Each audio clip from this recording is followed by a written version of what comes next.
Hola a todos, bueno, espero que estéis bien. Ha pasado un poco de tiempo desde el último episodio.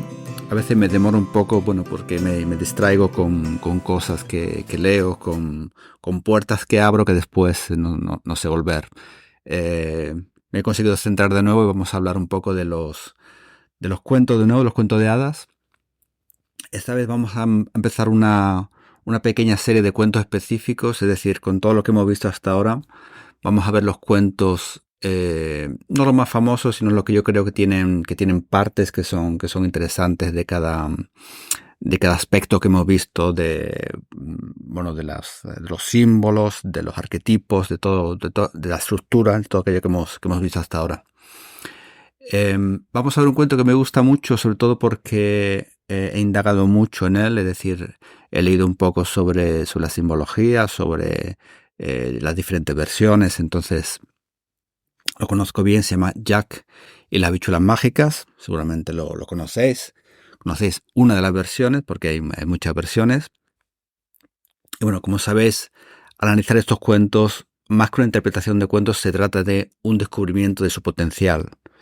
Como hemos hablado, al interpretar nos quedamos solamente con una de las direcciones de los cuentos, pero sabemos que van en múltiples direcciones, en miles de direcciones. También depende de nosotros mismos, de la edad de lectura, de qué parte del imaginario y de tu persona está leyendo la historia en ese momento, de tu aportación como lector. También de lo condicionado que estemos por las reglas sociales del momento, ¿no? A veces nos chocan algunas cosas de los cuentos y eso se debe a las reglas sociales. Sabemos que estamos hablando de esa parte del lenguaje secundario que poco tiene que ver con la lógica y con la racionalidad del lenguaje primario, esa que utilizamos para racionalizar todo, para dar una explicación a cada cosa. El lenguaje secundario nos permite comprendernos mejor a través de las historias. Por lo tanto, atención con quedarse solamente con la parte que analizamos simbológicamente. Tenemos que comprender que es solo parte de todo el potencial que encierra el cuento. Por eso funciona también con los niños. No sabemos qué parte de los niños interpreta la historia. No podemos interpretarlos como un adulto. Por eso es importante el lenguaje secundario, el lenguaje de volar con la imaginación, no solamente para hacer volar la imaginación, sino para que cada persona trate de reflejar ese cuento en su vida. Yo creo que esa es la parte importante de los cuentos. Bueno, como comentamos en las primeras unidades, se puede interpretar los sueños, se puede interpretar las canciones, se puede interpretar una obra de arte, pero siempre esa traducción se pierde. Una interpretación de un sueño no es lo mismo que un sueño, eso lo sabemos. Esta parte nos puede servir sobre todo a autores para saber qué estamos haciendo y cómo lo estamos haciendo. Quedémonos siempre, sobre todo con la expresión del arte, con lo místico del cuento, de la canción, de la obra de arte, de la película, lo que sea. Bueno, esto lo repetiré mucho para el resto de los cuentos. Lo repito una vez más, espero no repetirlo demasiadas veces porque no quiero ser cansado demasiado. Bueno, el cuento del que hablamos hoy, Jack y las habichuelas mágicas, es especial porque, aunque muchos psicólogos hayan dado una visión específica, sobre todo una visión muy freudiana, por el tallo que crece, ¿no? Creo que se puede siempre dar una vuelta más y ampliar ese significado para darnos cuenta que no todo tiene una agenda, no todo tiene un objetivo, una moral. Que normalmente lo que buscamos es seguramente lo que encontramos. Los cuentos son trampolines que llegan más lejos, vuelan con la imaginación y lo que veremos será su gran potencial, no su restricción de significado para llenar una determinada agenda. Bueno, Jack y las habichuelas mágicas, o frijoles mágicos, quizás se traduzca también, es un cuento de tradición oral convertido en mito universal. Está atribuido erróneamente a Hans Christian Andersen. La primera versión aparece en el 1730 en un libro que se llama A Roundabout the Coal Fire and Christmas Entertainment. Y el cuento fue descrito muchas veces en los años sucesivos. Se sigue contando de manera diferente, naturalmente. El cuento tiene muchas versiones. Pero recordando la unidad de la que hablamos de los inicios de los cuentos, del principio de los cuentos, me quedo con esta. Hace muchos años, cuando el mundo era joven y todas las cosas parecían buenas, vivía en el campo un niño llamado Jack. Me gusta mucho esta frase, ¿no? Cuando todas las cosas parecían buenas. Recuerda un poco esa frase, el de cualquier tiempo pasado fue mejor. En italiano hay una frase muy parecida que se dice se estaba mejor cuando se estaba peor. También me gusta mucho esa contradicción. Bueno, vamos a leer la historia, ya que tiene elementos que seguramente no habéis percibido en vuestra visión del cuento, lo que habéis, las películas que habéis visto o las versiones que hayáis visto, porque es muy interesante. No soy un gran lector de cuentos, lo admito, pero bueno, solamente por fines didácticos, ¿ok? Érase una vez una viuda y su hijo Jack. Un día, la madre de Jack le dijo que vendiera su única vaca. Jack fue al mercado y en el camino se encontró con un hombre que quería comprar su vaca. Jack le preguntó, ¿qué me darás a cambio de mi vaca? Y el hombre respondió, te daré 5 frijoles mágicos. Jack tomó los frijoles mágicos y le dio al hombre la vaca. Pero cuando llegó a casa, la madre de Jack estaba muy enfadada. Ella dijo, eres tonto. Él te quitó la vaca y te dio algunos frijoles y tiró los frijoles por la ventana. Jack estaba muy triste y se fue a dormir sin cenar. Al día siguiente, cuando Jack despertó por la mañana y miró por la ventana, vio que un enorme tallo de frijol había crecido de sus frijoles mágicos. Trepó por el tallo de las habichuelas y llegó a un reino en el cielo. Allí vivía un gigante y su esposa. Jack entró en la casa y encontró a la esposa del gigante en la cocina. Jack dijo, ¿podrías darme algo de comer? Tengo mucha hambre. La amable esposa le dio pan y un poco de leche. Mientras comía, el gigante llegó a casa. El gigante era muy grande y se veía muy temible. Jack estaba aterrorizado y fue y se escondió adentro. El gigante gritó, fe, fi, fo, fum, huelo la sangre de un inglés. Esté vivo, esté muerto, trituraré su hueso para hacer mi pan. La esposa dijo, aquí no hay ningún niño. Entonces el gigante comió su comida y luego se fue a su habitación. Sacó su saco de monedas de oro, las contó y las guardó a un lado. Luego se fue a dormir. En la noche, Jack salió sigilosamente de su escondite, tomó un saco de monedas de oro y bajó por el tallo de frijoles. En casa le dio la moneda a su madre. Su madre estaba muy feliz y vivieron bien durante algún tiempo. Jack trepó por las habichuelas mágicas de nuevo y volvió a la casa del gigante, una vez más. Jack le pidió comida a la esposa del gigante, pero mientras él comía el gigante regresó. Jack saltó asustado y fue y se escondió debajo de la cama. El gigante gritó, fe, fi, fo, fu, fum, huele a la sangre de un inglés. Esté vivo, esté muerto, trituraré sus huesos para hacer mi pan. La esposa dijo, aquí no hay ningún niño. El gigante comió su comida y se fue a su habitación. Y allí sacó una gallina. Otra versión es un ganso. Gritó, ¡ay! Y la gallina puso un huevo de oro. Cuando el gigante se durmió, Jack tomó la gallina y bajó por el tallo de frijoles. La madre de Jack está muy feliz con él. Después de algunos días, Jack volvió a trepar por el tallo de habichuelas y fue al castillo del gigante. Por tercera vez, se encontró con la esposa del gigante. Le pidió comida, una vez más. La esposa del gigante le dio pan y leche, pero mientras Jack comía, el gigante llegó a casa. Fe, fi, fo, fum, huele la sangre de un inglés. Esté vivo, esté muerto, trituraré sus huesos para hacer mi pan, gritó el gigante. No seas tonto, aquí no hay ningún chico. El gigante tenía una arpa mágica que podía tocar hermosas canciones. Mientras el gigante dormía, Jack tomó la arpa y estaba a punto de irse. De repente, el arpa mágica gritó, ¡ayuda, maestro! ¡Un chico me está robando! El gigante se despertó y vio a Jack con la arpa. Furioso, corrió tras Jack. Pero Jack era demasiado rápido para él. Corrió por el tallo de habichuelas y llegó a casa. El gigante lo siguió hacia abajo. Jack corrió rápidamente dentro de su casa y buscó un hacha. Empezó a cortar el tallo de las habichuelas. El gigante cayó y murió. Jack y su madre ahora son muy ricos y vivieron felices para siempre. Bueno, que hay que quedarse siempre con esta parte del cuento, es decir, solamente la historia, lo que vemos nosotros, los símbolos, las infrahistorias, todas las señales que tienen los cuentos, es algo que no tiene que importar al que lo lee, al que escucha una obra de arte o ve un cuadro o lee un libro.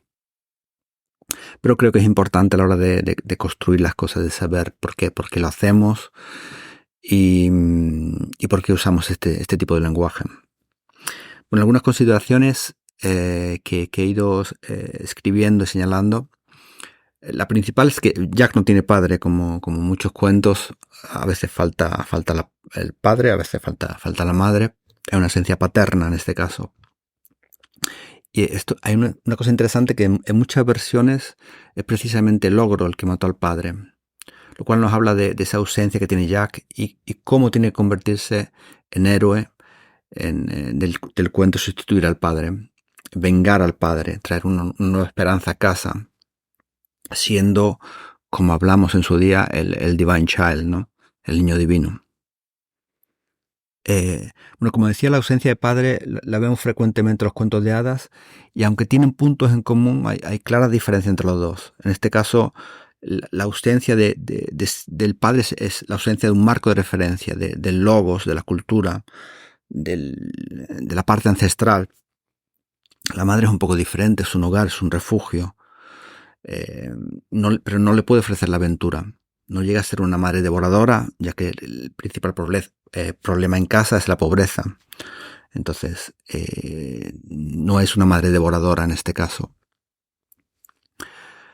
En la versión de Tabart, que es otro escritor, el hada en lo alto del tallo de habichuelas le cuenta a Jack sobre su noble y heroico padre, que sin embargo fue asesinado por el gigante cuando Jack tenía solamente 3 meses. Entonces esto explica de alguna manera que la madre tenga ese miedo a perder también el hijo de su misma manera. Jack desobedece a su madre. Él hace lo que ella le pide, pero lo hace a su manera, usando su criterio. Esta es la primera señal de que Jack está creciendo.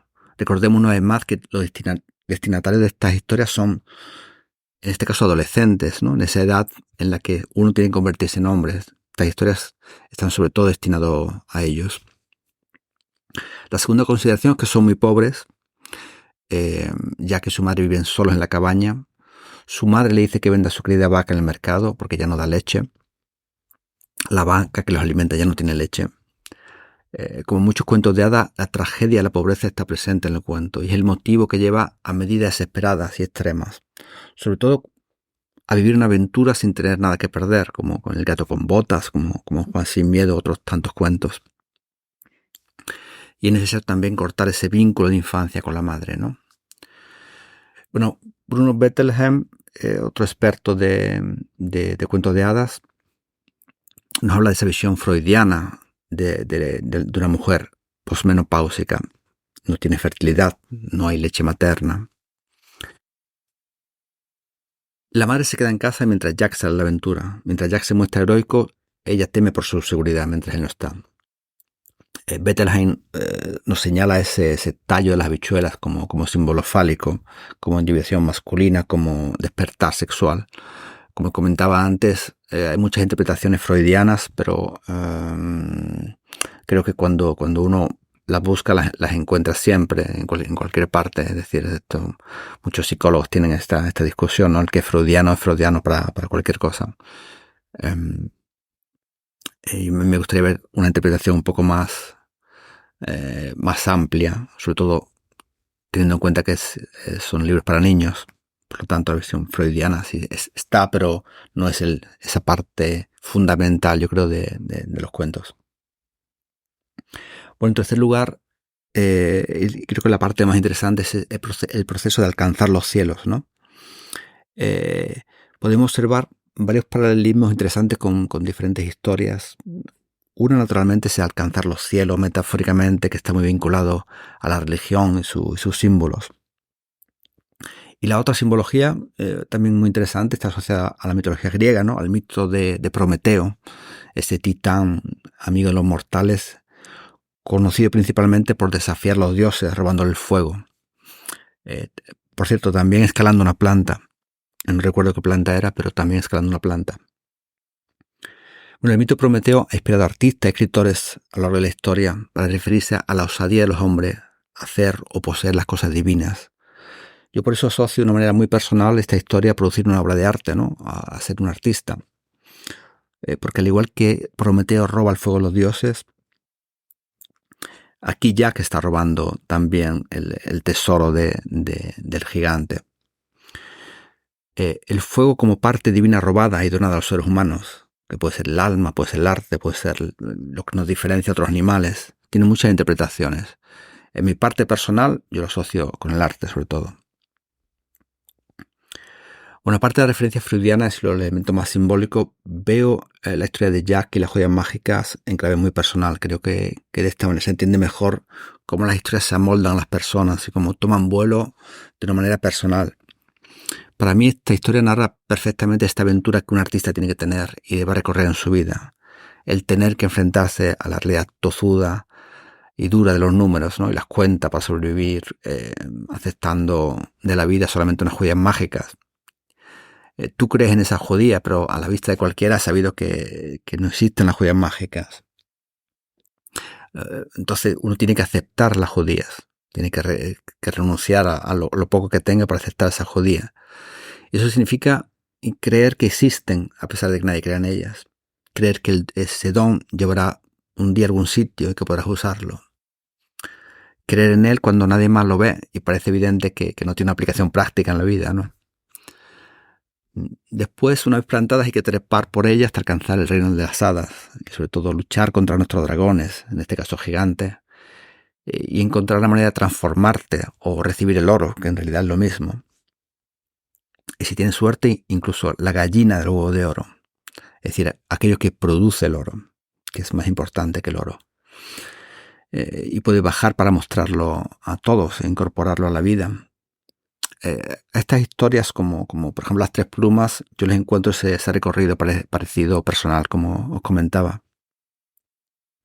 Hay un detalle también importante en una de las primeras versiones del cuentos, y es que se supone que la parte superior del tallo de habichuelas es un desierto, es un símbolo que aparece muy poco en los cuentos, pero sí que lo podemos encontrar en historias bíblicas, ¿no? Cuando uno se libera de su esclavitud, no se encuentra directamente algo mejor, sino se encuentra el desierto. Eso lo comentaba bien Jordan Peterson. Es decir, desaparecen tus marcos de referencia y tienes que crearlos. Eso supone atravesar el desierto hasta la tierra prometida. Eso también lo asocio mucho con los artistas, ¿no? Ese desierto. Y por último está la fase de las recompensas. Es decir, naturalmente convertirse en alguien rico, convertirse en rey, es algo muy, muy recurrente en los cuentos de hadas. Es siempre una clara metáfora de algo más espiritual. Es evidente para el que no lo vea, no está ciego. No es el simple dinero, ya que todo el recorrido que se hace en el cuento no está destinado a eso. No está pensando, me voy a hacer rico, sino se hace rico con una recompensa de ese cambio profundo en el destino, en la vida, en la persona. Bueno, Jonathan Pegó, creo que se pronuncia Pegó, un simbolista canadiense, señala algo muy importante sobre los tesoros que roba Jack. Creo que es lo mismo que Prometeo, pero un poco más sofisticado, ya que Jack roba primero el oro, es decir, algo que es muy valioso, también valioso no solamente para él, sino para el resto de las personas, para su madre sobre todo. Y después roba el ganso o la gallina que pone el huevo de oro, es decir, la fuente de algo muy valioso, de donde viene todo. Y por último, algo que desentona, parece, con la secuencia, que es un arpa. El oro, aquello que produce el oro, y después un arpa. Y parece que no está bien con los otros dos, ¿no? Sin embargo, Peugeot señala algo muy importante, que es el arpa, la música, es el ritmo que produce todas las cosas, es el respiro de cada elemento. Es la inspiración divina, podemos decirlo. Y yo creo que está muy, muy bien mirado ese asociar la música con el ritmo de todas las cosas, ¿no? De donde procede todo. Entonces, fijaros que incluso es más sutil que incluso el mito de Prometeo. Bueno, seguramente hay más cosas que contar de Jack. Yo he llegado hasta aquí. Espero que os haya gustado el episodio. Y bueno, si tenéis alguna historia que queráis que mire, me parece interesante, también la comentaré. Pero creo que estas historias, como veis, están llenas de meta historias, de interpretaciones personales, también de interpretaciones, bueno, pues freudianas, de interpretaciones de todo tipo. pero lo importante es que quede la historia y que no sea un instrumento para hacer otra cosa, sino que forme parte de ese lenguaje secundario que nos ayuda a volar, que sean trampolines para alcanzar objetos más lejanos. Gracias y nos vemos en el siguiente episodio. Chao.